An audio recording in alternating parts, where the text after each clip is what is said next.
Racikan Berita 1. Assalamualaikum warahmatullahi wabarakatuh. Bapak-bapak, ibu, saudara-saudara sekalian sebangsa setanah air, barusan kita mendengarkan keterangan dari Pak Marwan Batubara masalah PIK 2 PSN yang kemarin kita melakukan kegiatan menyampaikan aspirasi di lapangan.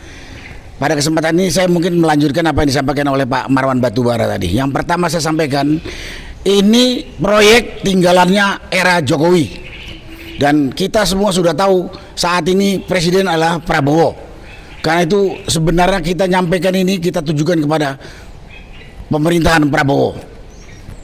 Dan pada kesempatan ini saya sampaikan, itu bukan proyek strategi nasional, itu proyek abal-abal dari pengusaha atau oligarki hitam rakus bekerja sama dengan aparat dan pejabat pemerintah yang sudah dibeli oleh pengusaha tadi. Pengusaha tadi yang katanya perusahaan itu adalah yang namanya perusahaan Agung Sedayu Group, yang punya itu Aguan dan Antoni Salim.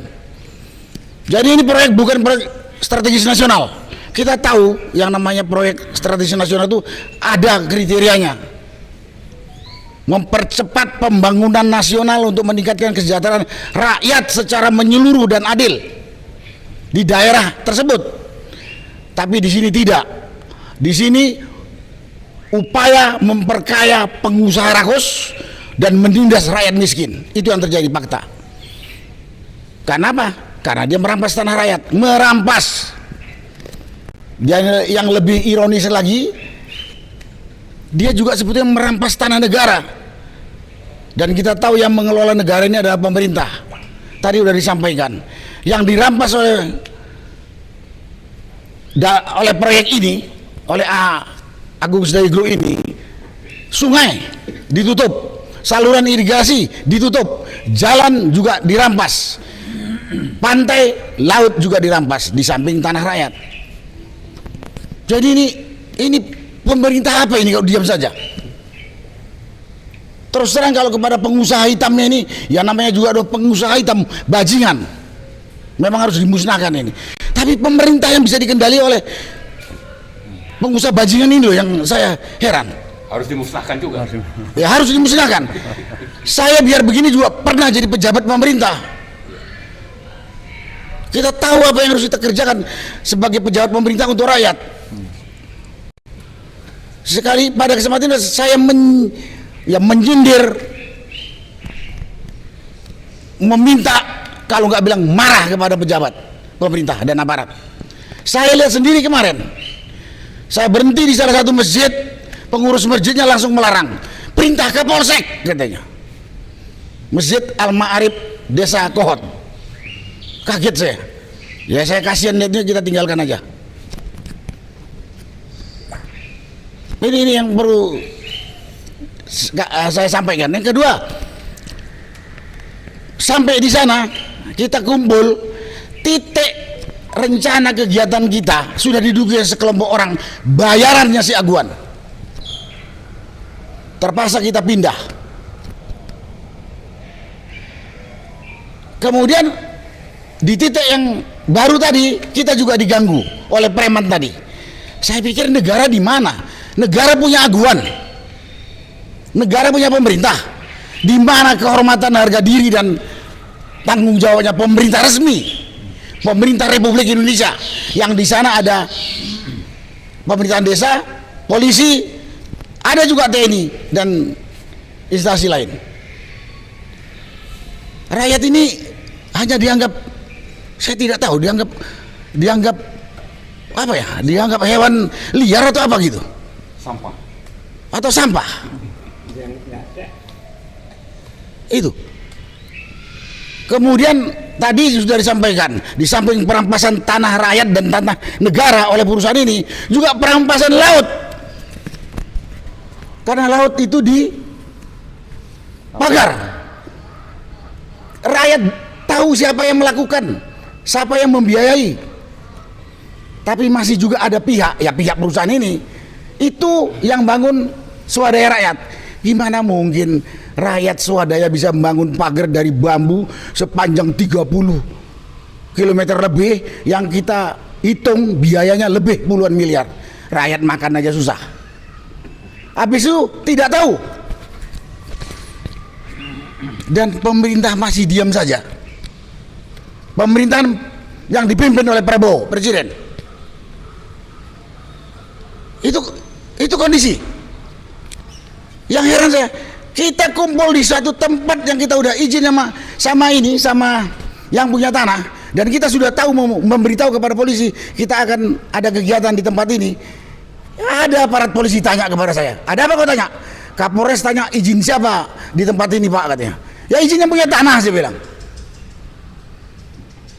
Di sini apa yang bisa saya simpulkan? Polisi pun berpihak kepada pengusaha hitam ini.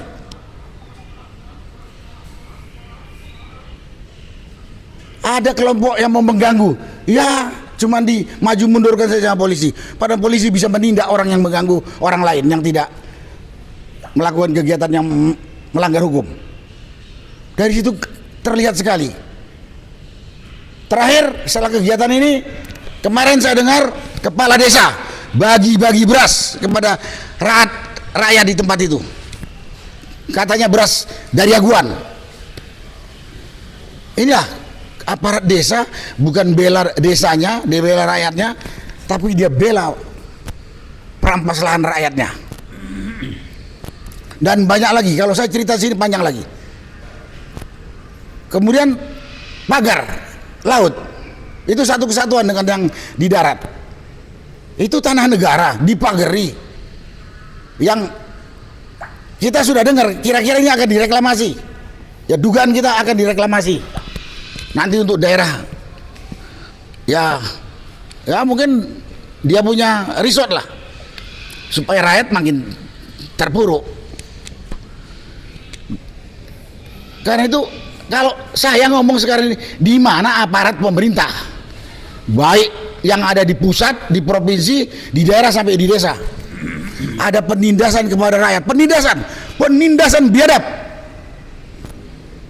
Bayangkan aja, ada tanah yang belum dibayar sudah diuruk, ada yang baru dibayar separuh udah diuruk, ada yang belum dibayar tapi surat tanahnya udah diambil. Itu terjadi sana. Kan lebih biadab dari penjajahnya. Kalau saya baca sejarah, kira-kira lebih biadab dari penjajah Belanda dulu waktu menjajah Indonesia itu. Dengan kita punya pemerintahan sendiri. Loh, apa artinya kita merdeka 17 Agustus dulu? Karena itu pada kesempatan ini saya hanya minta kepada Presiden Prabowo, Bapak sudah cukup lama, saya yakin dengar kasus penindasan ini, dan ini hanya satu diantaranya. Tadi sudah disampaikan oleh Pak Marwan, terjadi di Kerawang, terjadi di Surabaya, terjadi di Kalimantan Timur, terjadi di Lampung, terjadi juga di Rempang, terjadi juga di Sumatera Utara. Walaupun pelakunya berbeda-beda, tapi semua pengusaha.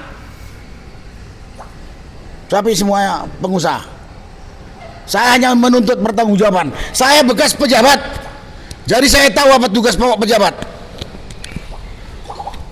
Saya juga tidak baik jadi pejabat, tapi saya tidak pernah merampas, menginjak-injak atau mengemis kepada rakyat, karena dia yang harus kita bantu. Tapi faktanya sekarang, rakyat yang sudah kehilangan tempat tinggal, kehilangan pekerjaan dan lain sebagainya, terlunta-lunta di 8 kecamatan itu. Karena itu, dan juga kepada pengusaha, Anda itu manusia pakai hati, mau kaya kayalah kau, tapi jangan merampas orang miskin punya. Orang miskin itu harusnya kamu tolong.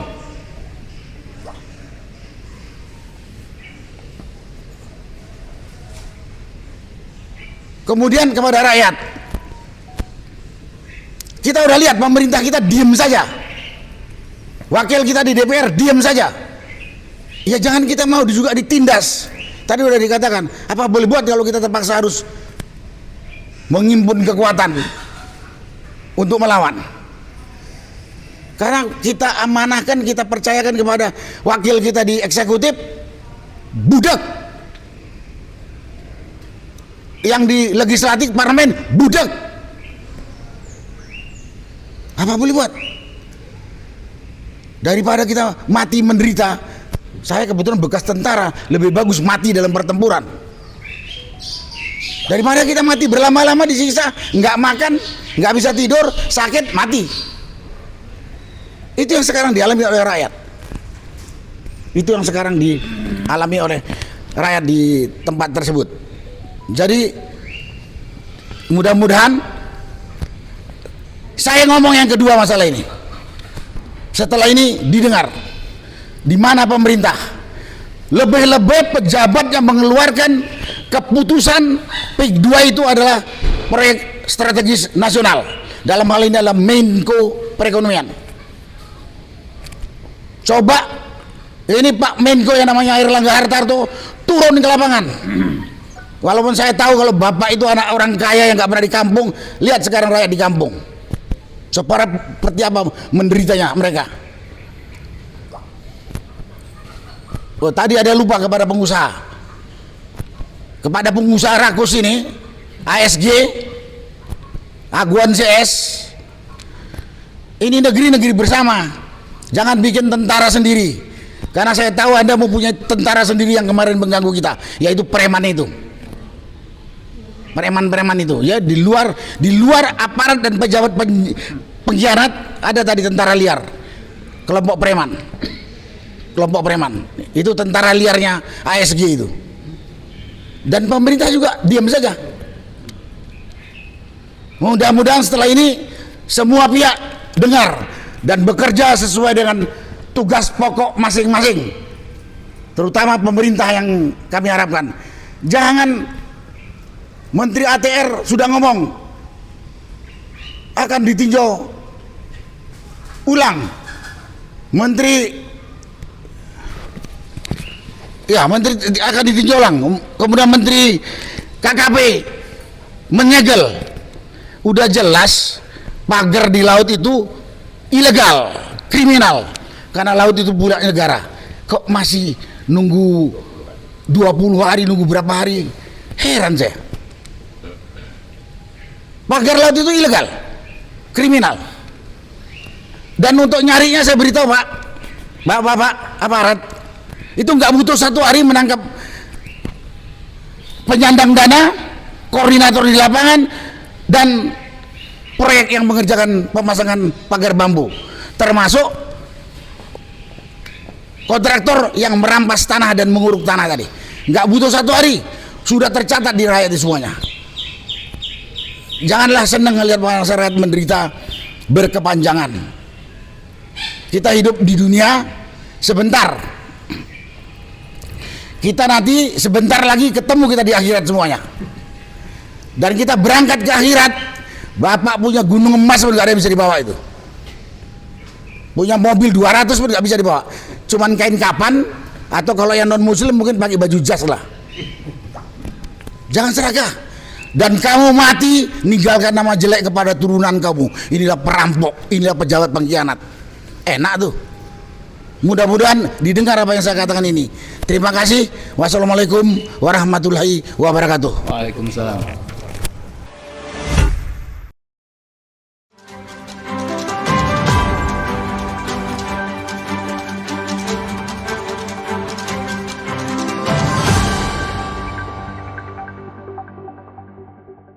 Racikan Berita 1.